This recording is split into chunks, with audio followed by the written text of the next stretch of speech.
The wrench slipped from Owen's hand and clattered against the metal floor. He cursed under his breath and wiped the grease from his forehead. Another 12-hour shift fixing a broken fuel converter that should have been replaced years ago. The salvage station orbited a dead moon on the edge of nowhere, and that was exactly how Owen liked it. No crowds, no questions, no memories of Earth that made his chest tight. He picked up the wrench and returned to work. The converter's internal coils were shot, but he could salvage parts from 3 other broken units and make one working piece. Waste nothing. That was the rule out here, where supply ships came once a month if he was lucky that a deep rumble echoed through the station's hull. Owen froze. That wasn't the usual groan of old metal or the hiss of air recyclers. That was something landing on the external dock. He wasn't expecting anyone. Supply ship wasn't due for 2 weeks. Owen grabbed a plasma cutter, not quite a weapon, but close enough, and made his way to the loading bay. The station's sensors were half broken, so he had no idea what was outside. Could be pirates. Could be Confederation inspectors looking for unpaid docking fees. Either way, it meant trouble. The airlock indicator showed green. Whatever was out there had docked properly and wasn't trying to breach the hull. That was something at least. Owen cycled the door open and stepped into the loading bay. His breath caught in his throat that a dragon sat in the middle of his dock.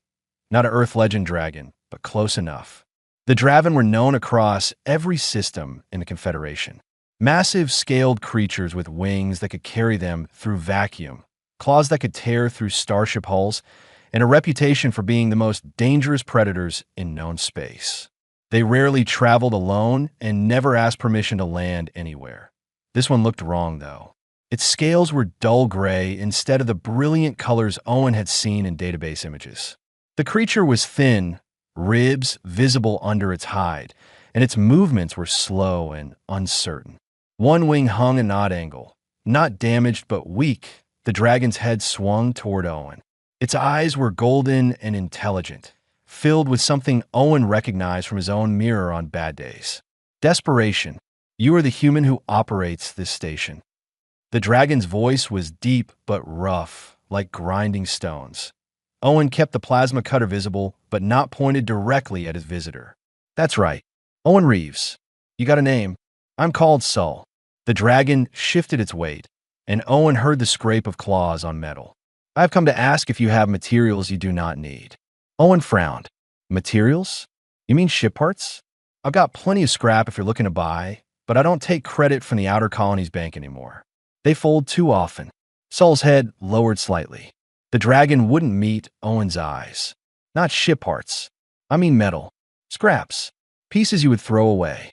Things with no value. Understanding hit Owen like a cold wave. He'd read about Draven biology years ago when he first started working salvage in mixed-species space. They didn't eat organic food. Their bodies processed metals and minerals, breaking down molecular bonds for energy. This dragon wasn't asking to buy parts. He was begging for food. Owen set the plasma cutter down on a nearby crate and took a few steps closer. Sol tensed but didn't retreat. Up close, the dragon looked even worse. Its scales were cracked in places, and there was a visible dent in its throat, right where Owen knew Draven had a specialized pouch for storing and digesting metals. When's the last time you ate? Owen asked quietly. 14 standard cycles ago. A station master on Prios gave me container sealant that had gone bad. Before that, 3 weeks. Sol's voice carried shame. I can work. I am strong enough to move cargo or repair external hull damage. I can pay. Owen studied the injured throat pouch again. He'd worked with enough broken machinery to recognize a serious problem when he saw one. That pouch wasn't just dented. It was damaged in a way that would make normal feeding nearly impossible. Raw metal would tear through damaged tissue, and the Draven couldn't process materials properly without that organ working right. You can't digest standard metals, can you? Owen asked. That throat damage means you need something already broken down, something soft enough not to cause more injury. Sol's eyes widened slightly. You understand Draven biology? I understand broken things. It's what I do. Owen turned and walked toward his workshop. Wait here. Don't touch anything and don't leave. I need an hour. I asked only for scraps. Sol called after him. I do not need. Yeah, well, you're getting more than scraps. Owen paused at the workshop door and looked back at the dragon. What you need and what you asked for aren't the same thing. Trust me on this one. He didn't wait for a response. The workshop door slid shut behind him, and Owen immediately started pulling out equipment. His forge hadn't been used in weeks, but fired up just fine. He grabbed containers of various metal scraps and started sorting through them. Pure aluminum, some copper wire, traces of iron, a bit of nickel.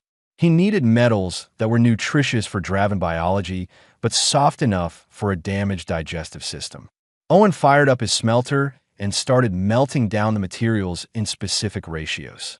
While that heated, he pulled up every file he had on Draven metabolism and cross-referenced it with human metallurgy techniques. If he could make a predigested compound, something already broken down at the molecular level, Sol's damaged throat pouch wouldn't have to work so hard. It would be like making baby food, except with metal instead of mashed vegetables. Owen worked steadily, measuring temperatures and filtering out impurities.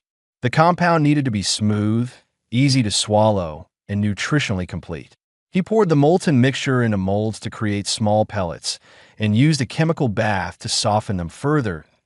An hour turned into 3, but Owen didn't notice. He was too focused on the problem in front of him. When he finally had 6 containers of processed metal compounds, each one carefully labeled with content ratios, he allowed himself a brief smile. Owen carried the containers back to the loading bay. Sol hadn't moved. The dragon sat in exactly the same position, head low, looking like it expected to be turned away at any moment. Here, Owen set the containers down in front of Sol. This should last you a few days if you eat slowly. The pellets are soft, pre-processed. Your throat won't have to work hard to break them down. Sol stared at the containers, then at Owen, then back at the containers. I do not understand. This is too much. I asked for scraps, and I decided scraps weren't good enough. Owen crossed his arms. Eat. Then we're going to talk about fixing that throat pouch properly. The dragon's golden eyes reflected something Owen hadn't seen there before. Hope, maybe, or confusion. Probably both. Sol reached out slowly and took one of the pellets. It disappeared into the dragon's mouth, and Sol's entire body shuddered. Not from pain, but from relief. Owen watched the dragon eat and wondered what exactly he'd just gotten himself into. Nothing simple, that was for sure. But then again, nothing worthwhile ever was. Sol finished the last pellet from the first container and sat very still. Owen could see the dragon's breathing had steadied, and some color was returning to those dull scales. It wasn't much, but it was a start. Better? Owen asked. I have not felt this way in many months. Sol's voice was stronger now, less like grinding stones and more like distant thunder. You did not simply give me scraps. You created something new. What? Owen shrugged and sat down on a cargo crate. His knees weren't what they used to be, and standing for 3 hours while working the forge had taken its toll. Because scraps wouldn't have fixed your problem. That throat pouch is damaged. Raw metal would just make it worse. Most species would have turned me away. Sol's golden eyes fixed on Owen with an intensity that should have been frightening. Draven are not popular in the Confederation.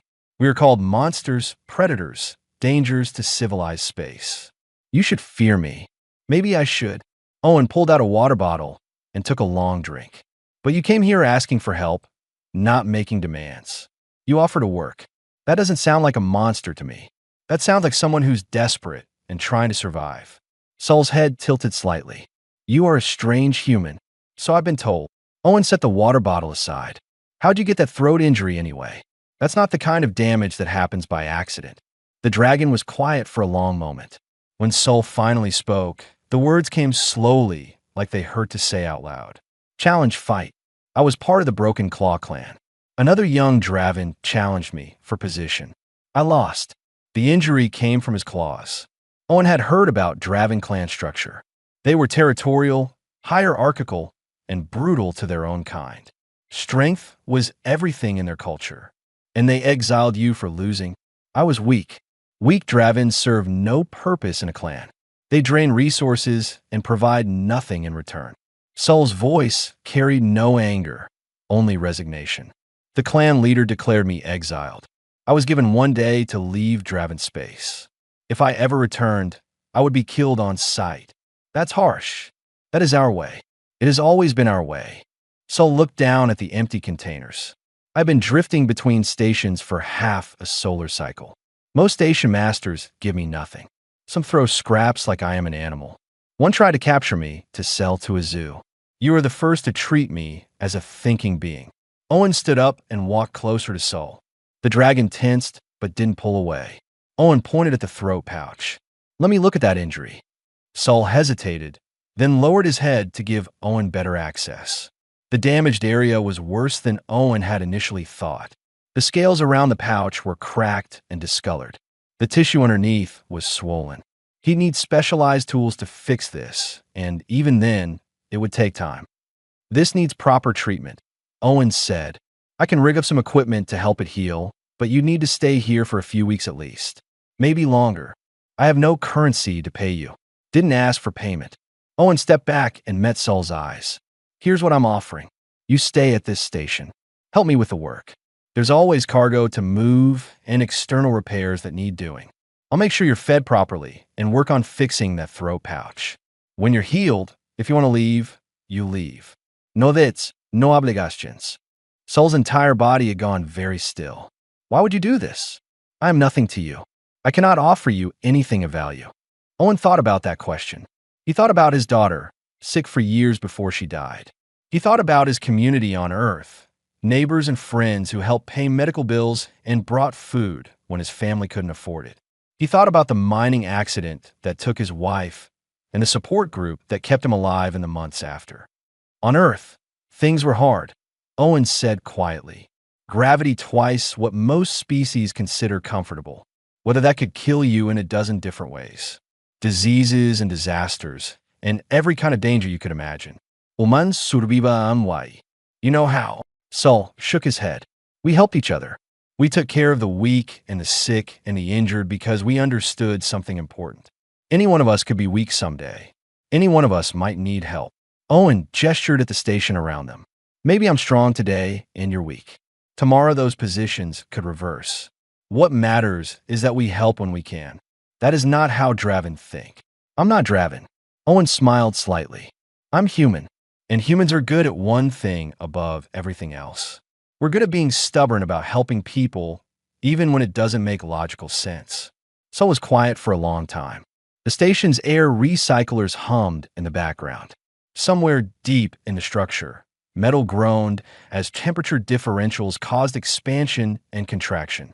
Normal sounds that Owen barely noticed anymore. I accept your offer, Sol finally said, but I do not understand it. That's fine. You don't have to understand it right now. Owen headed toward his living quarters. Come on, I'll show you where you can sleep. The cargo bay gets cold at night, and I've got a heated storage area that should work for you. Sol followed behind Owen, moving slowly, still cautious. How long did you spend creating that processed metal for me? 3 hours, maybe 4. Lost track of time. You spent 4 hours of your life helping a stranger who cannot repay you. Owen stopped and turned around. Sol, you asked for help. That's all the reason I needed. You don't have to earn kindness. You don't have to deserve it. Sometimes help is just help, freely given because someone else needed it, and I could provide it. The dragon stared at him with those golden eyes, and Owen could see the wheels turning in Sol's mind. This was a completely foreign concept. Everything in Draven culture was transactional, based on strength and value and hierarchy. The idea of helping someone for no reason except that they needed help didn't fit into that worldview. Your species is very strange, Sol said. Yeah, we get that a lot.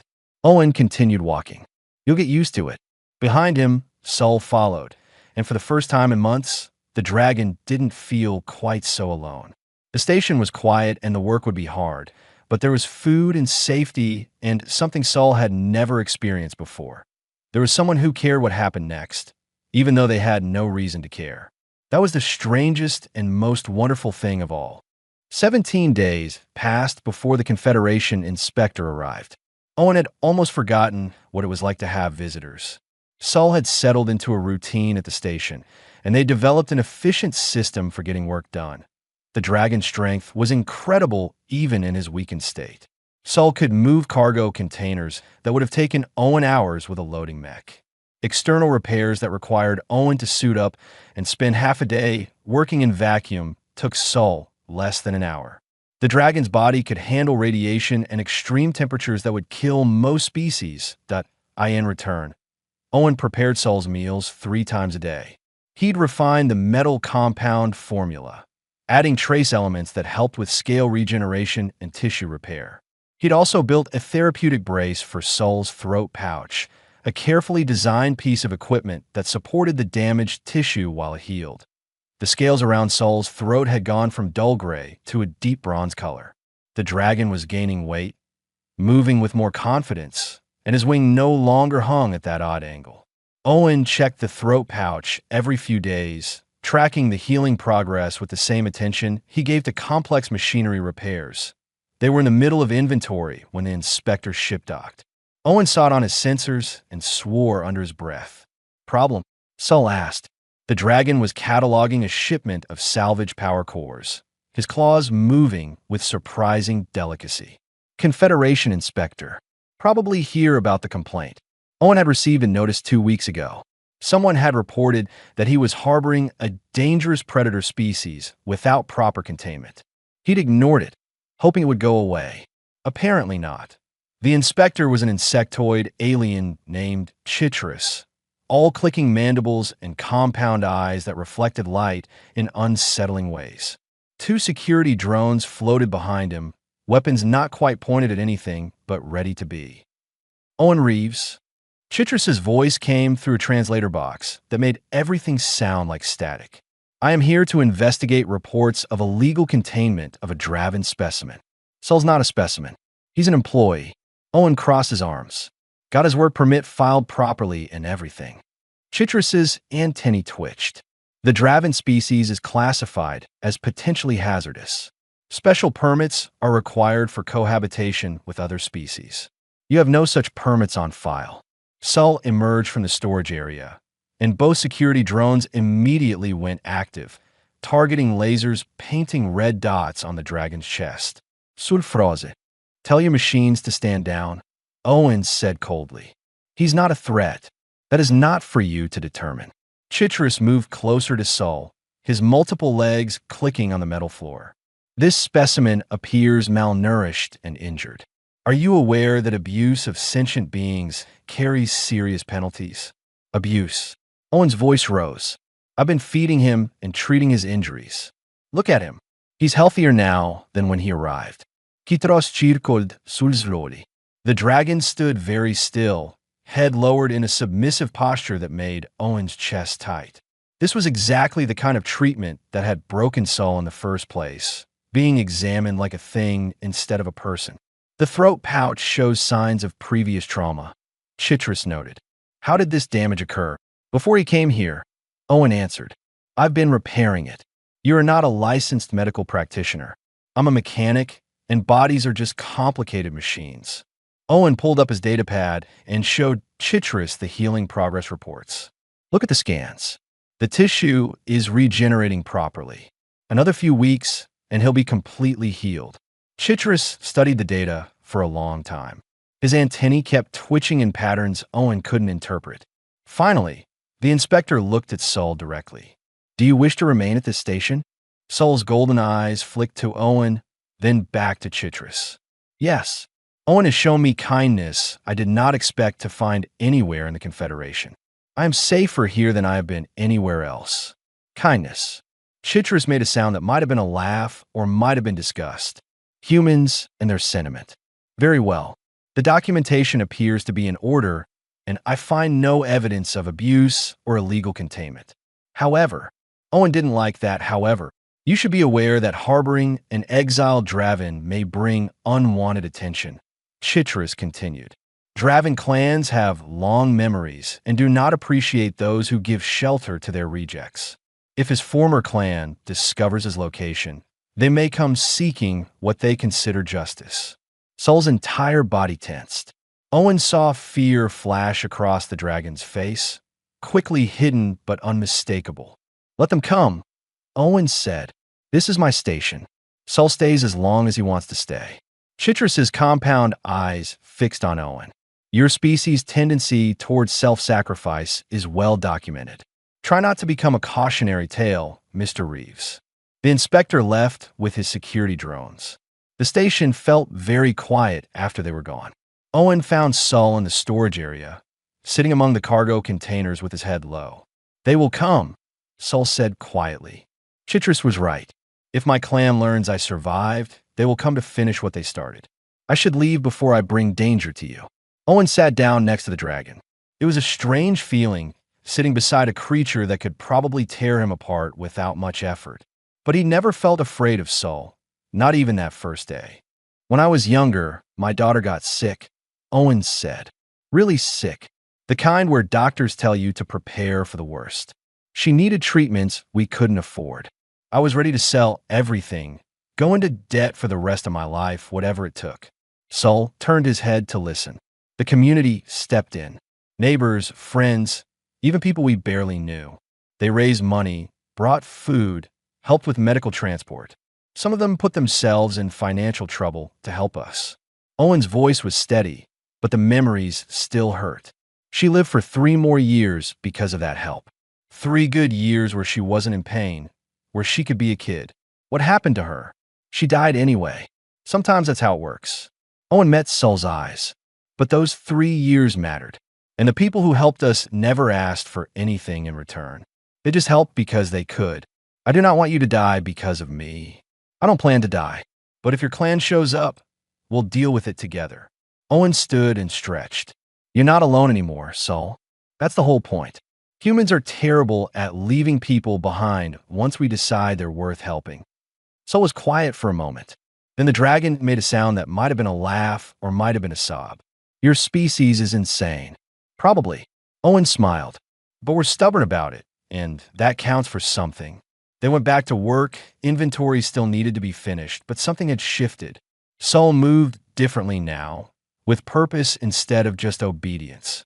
The dragon was beginning to believe that maybe, just maybe, there was a place in the galaxy where weakness didn't mean death, where asking for help didn't mean shame, where leftovers could become something more. The Draven warship appeared on sensors without warning. One moment, the space around the station was empty, and the next moment, there was a vessel 3 times the size of Owen's entire salvage operation. It hung in the void like a threat, dark metal covered in scorch marks from what looked like dozens of battles. Owen was under a fuel processor when the proximity alarm screamed. He rolled out, grabbed his communicator, and checked the display. His stomach dropped. Sol, he shouted. We've got company. The dragon appeared from the external dock where he'd been replacing damaged hull plating. Sol took one look at Owen's face and knew. They found me. Looks that way. Owen pulled up the communication channel. Unidentified vessel. This is Salvage Station 17.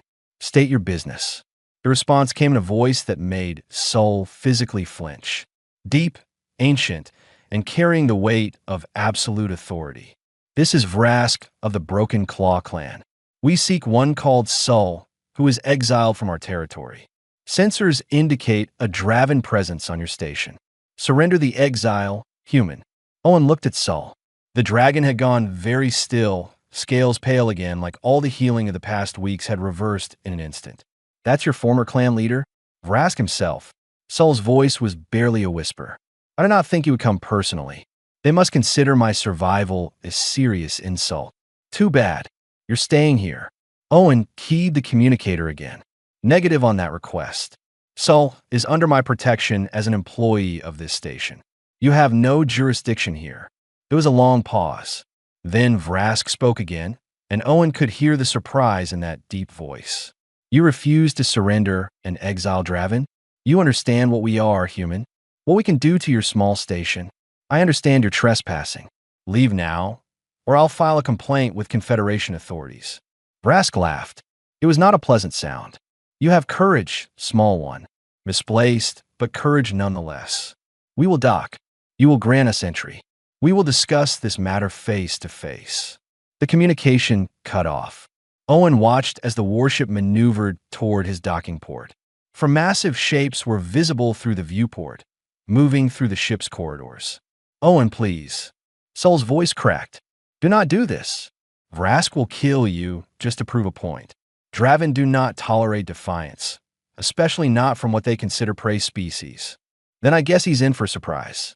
Owen checked his tool belt out of habit.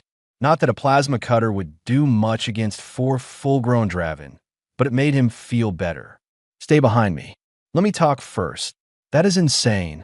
Yeah, I'm getting that a lot lately. The airlock cycled open, and 4 Draven entered the station.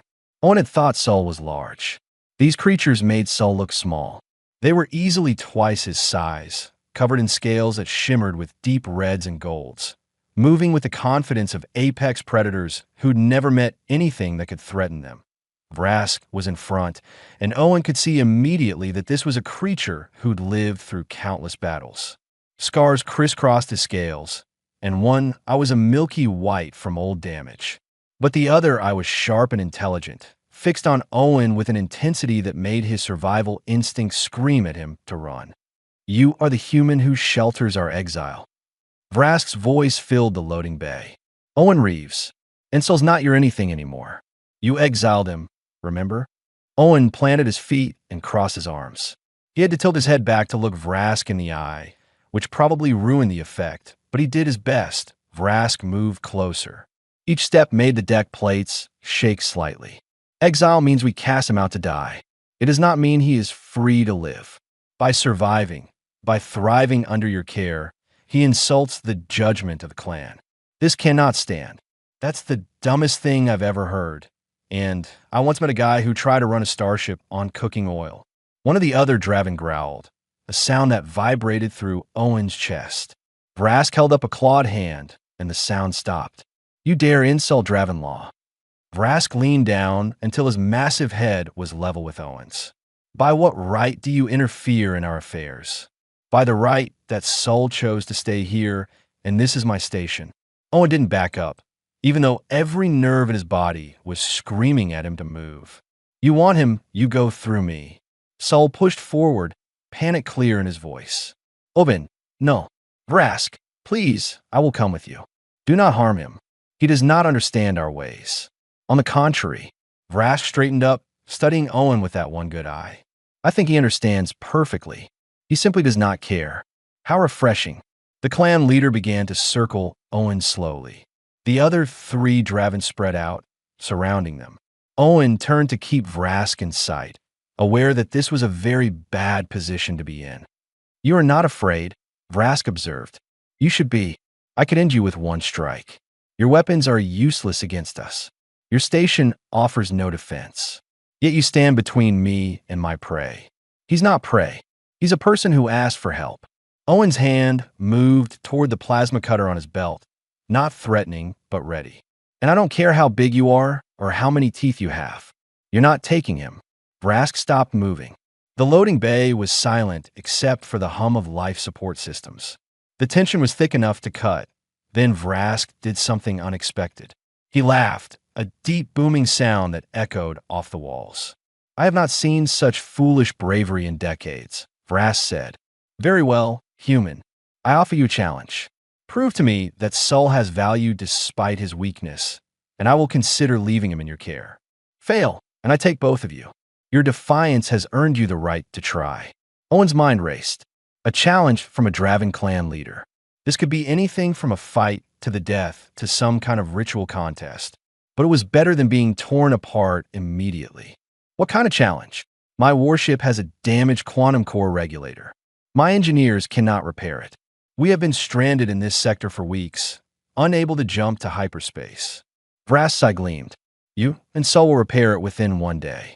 If you succeed, I will acknowledge that perhaps there is more than one form of strength. If you fail, you both belong to me. Owen looked at Sol, then back at Vrask. A quantum core regulator was one of the most complex pieces of technology in any starship. They required precision work in extremely hazardous conditions. But Owen had fixed worse things in his career. Deal, Owen said. But if we succeed, you leave and you don't come back. Sol stays here permanently, free and clear. Vrask studied him for a long moment, then nodded slowly. Agreed. You have courage, human. Let us see if you have skill to match. As the Draven led them toward the warship, Sol leaned close to Owen and whispered, "Do you even know how to repair a quantum core?" "Not really," Owen whispered back, "but I've got 24 hours to figure it out." "How hard can it be?" Sol made a sound that was definitely not reassuring. The quantum core chamber was located deep inside the Draven warship, behind 3 sets of blast doors and down a corridor that radiated enough heat to make Owen's environmental suit scream warnings at him. Sol walked beside him, and even the dragon looked uncomfortable. "This is madness," Sol muttered. "The radiation levels in the core chamber are lethal to most species within minutes. Even Draven can only work there in short bursts." "Then we'll work in short bursts." Owen studied the technical readouts Vrask had provided. The quantum core regulator was a nightmare of crystalline matrices and exotic matter conduits. It synchronized the ship's jump drive with local spacetime, allowing for faster-than-light travel. When it failed, ships were stuck in normal space. The damage was extensive. Someone had tried to repair it and made things worse. Half the crystal matrices were misaligned, several conduits had stress fractures, and the whole assembly was held together by what looked like emergency welds that were never meant to be permanent. "Whoever worked on this before had no idea what they were doing," Owen said. Vrask, who'd been watching from the corridor entrance, growled. "My chief engineer followed standard procedures. The regulator should have been functional. Standard procedures aren't going to work here. This thing's too far gone for standard anything." Owen pulled out his toolkit and started examining the access panels. "We're going to have to completely rebuild the matrix alignment from scratch. In one day. Impossible." "Probably. But let's try anyway." Owen turned to Sol. "I need you to trust me. Can you do that?" Sol's golden eyes met his. "You have given me no reason to doubt you so far." They entered the core chamber together. The heat hit Owen like a physical blow, even through his environmental suit. Radiation warnings flashed across his helmet display in angry red text. He had maybe 15 minutes before he'd need to get out or risk serious damage. "Okay," Owen said, thinking fast. "Here's what we're going to do. I'll handle the delicate work, the crystal alignment, and the fine adjustments. You handle the heavy lifting and the parts that require strength. We work in shifts, 15 minutes inside, 15 minutes out to cool down and decontaminate. That will take too long. Not if we're efficient." Owen pulled up a schematic on his helmet display. "Look, the regulator has 12 major components. We fix them in sequence, testing each one before moving to the next. If we try to do everything at once, we'll miss something and have to start over." Sol studied the schematic. "I understand. But even working efficiently, the timing will be very close." Story of my life. Owen moved to the first crystal matrix. "Let's get started." They fell into a rhythm. Owen would spend 15 minutes working on precise alignments and delicate repairs, his smaller hands able to reach places Draven claws could not. Then he'd exit to the cooling chamber while Sol took a turn, using his strength to move heavy components and hold unstable assemblies in place while the repairs set. Hours blurred together. Owen lost count of how many times they cycled in and out of the core chamber. His radiation dosimeter was climbing into concerning territory, but he ignored it.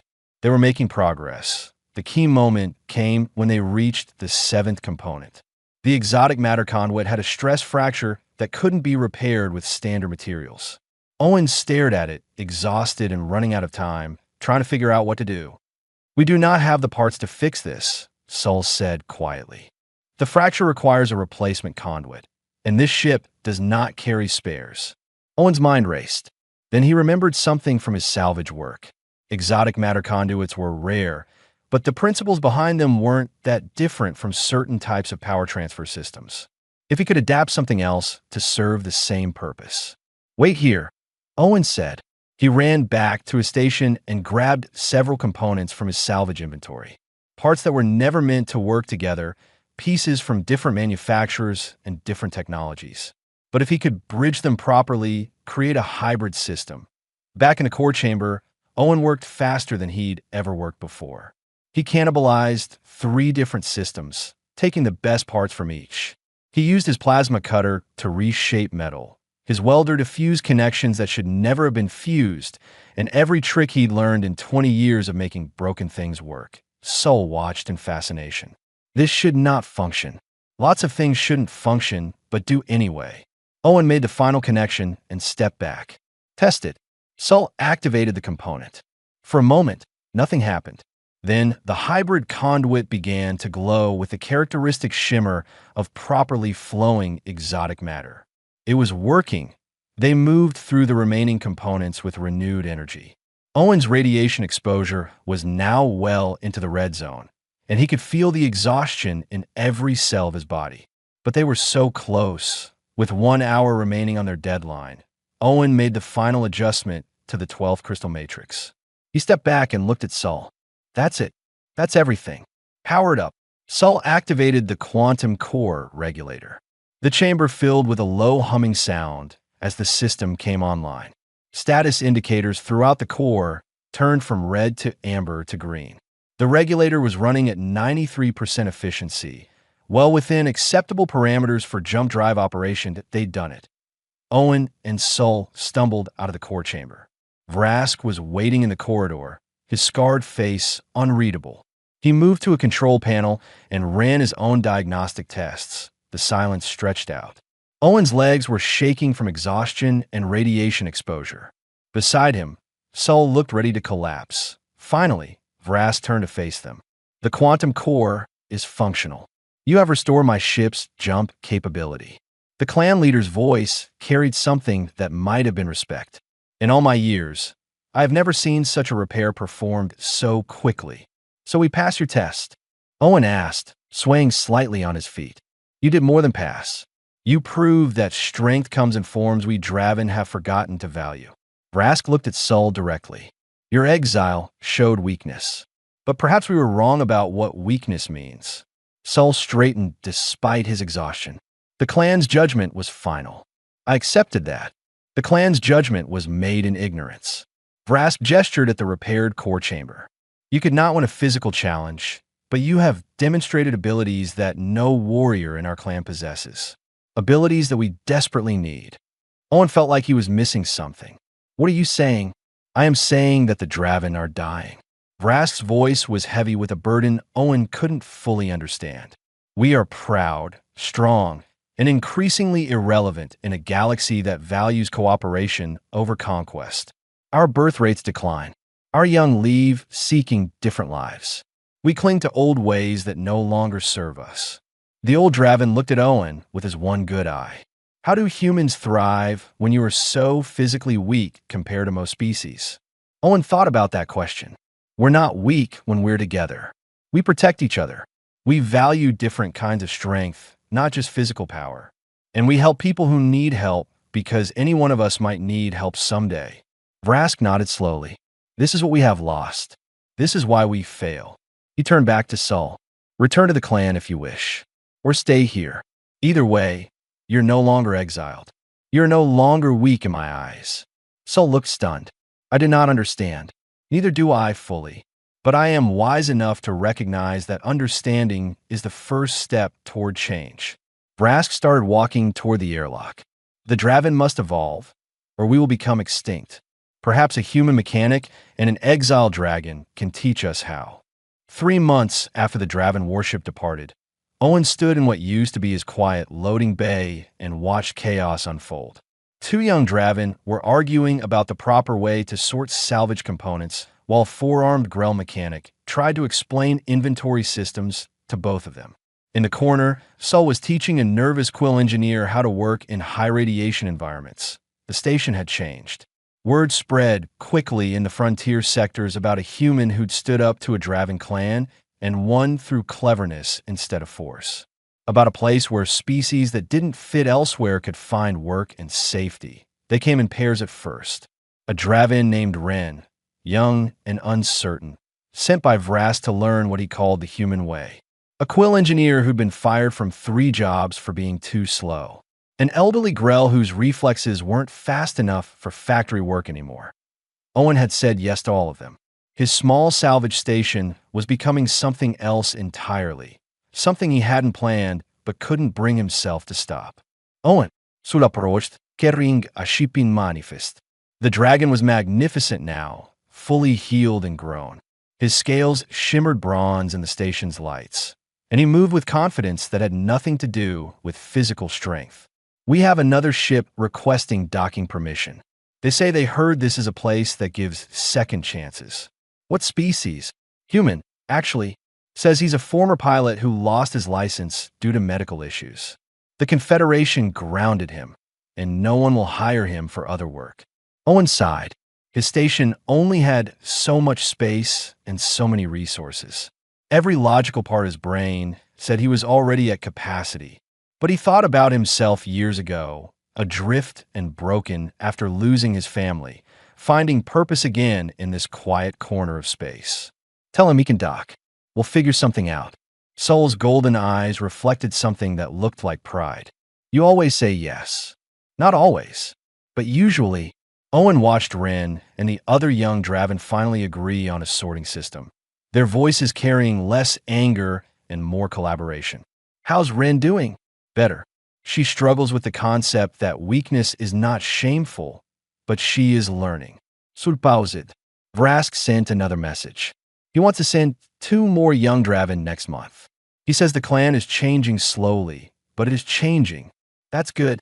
He also said something strange. He said that you gave him more than a repaired ship. You gave him hope that the Draven could survive in a galaxy that no longer needs apex predators. Owen thought about that. 3 months ago, he'd been a lonely mechanic in a salvage station, avoiding the past and expecting nothing from the future. Now he ran what was essentially a training program and refuge for species that didn't fit the standard molds. You know what's funny? Owen said, I didn't set out to change anything. I just gave you some processed metal instead of scraps.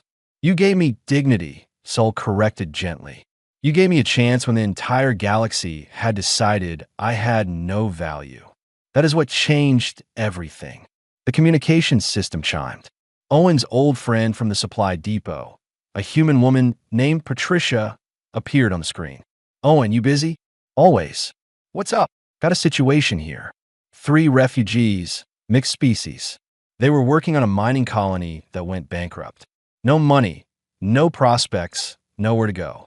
Patricia's face was worried. I know you're probably full up, but I thought maybe send them over.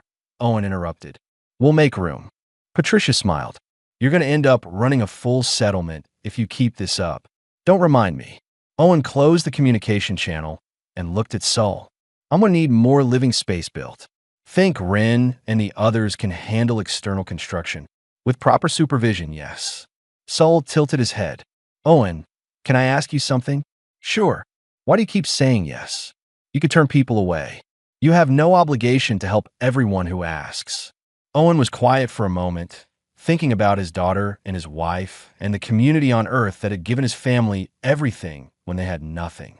Thinking about the years of grief and isolation that had brought him here to the edge of space. Thinking about a dragon who'd asked for leftovers and gotten something better. Because someone helped me once, Owen finally said. After my family died, I was a mess. Couldn't work, couldn't think, couldn't see a reason to keep going. But people kept showing up, bringing food, offering work, just sitting with me when I couldn't stand being alone. They didn't have to. I wasn't contributing anything. I was just broken. But you healed, eventually, because people gave me time and space and help, even when I couldn't help myself. Owen looked around at the busy station, at all these different species working together. I learned something important back then. The help you give doesn't have to be perfect. It doesn't have to solve everything. It just has to be given freely and with good intent. The rest figures itself out. Sol was quiet for a long moment. Then the dragon said, Vrask asked me if I wanted to return to the clan. He offered to reinstate me fully, give me a position of honor. Owen's chest tightened. What did you tell him? I told him that I already have a clan. A strange one made up of different species and held together by the odd idea that we all deserve help when we need it. That we all have value, even when we are weak. Sol's golden eyes met Owen's. I told him I was staying here, at this station, with the insane human who taught me that leftovers were never good enough when you could give something better. Owen felt his throat get tight. He cleared it roughly. Good. I need someone to help manage this chaos. This chaos is your creation. Yeah, I know. Terrible what happens when you help one person. Owen smiled. Word gets out, and suddenly you're helping everyone. The docking alarm chimed. The former pilot's ship was arriving, joining the collection of vessels surrounding the station. Wren called out a question about power couplings. The Grell mechanic needed help with a stuck cargo door. Someone's meal dispenser was broken. Owen took a breath and dove back into the work. His station had become something he'd never planned, a refuge and a training ground, and a living example of what happened when you chose compassion over convenience. It was messy and chaotic and sometimes overwhelming. It was perfect. Sol worked beside him, the dragon's strength and Owen's skill combining to solve problems neither could have handled alone. Around them, the station hummed with life and activity. Different species learning from each other, helping each other, building something new, all because a mechanic had decided that scraps weren't good enough. That someone who asked for help deserved actual help, freely given, with no expectation of return. That simple choice had created ripples spreading through the sector. Draven were learning cooperation. Outcasts were finding purpose. And a lonely salvage station on the edge of nowhere had become a beacon for anyone who needed a second chance. Owen didn't consider himself special. He was just a mechanic who fixed broken things. But he'd learned that sometimes the most broken things weren't machines. They were people and cultures and relationships. And sometimes, with patience and care and a willingness to help even when it wasn't convenient, those things could be repaired too. The galaxy was changing one act of compassion at a time. It had started with processed metal instead of leftovers. It had grown into something that might actually matter, and Owen was content with that.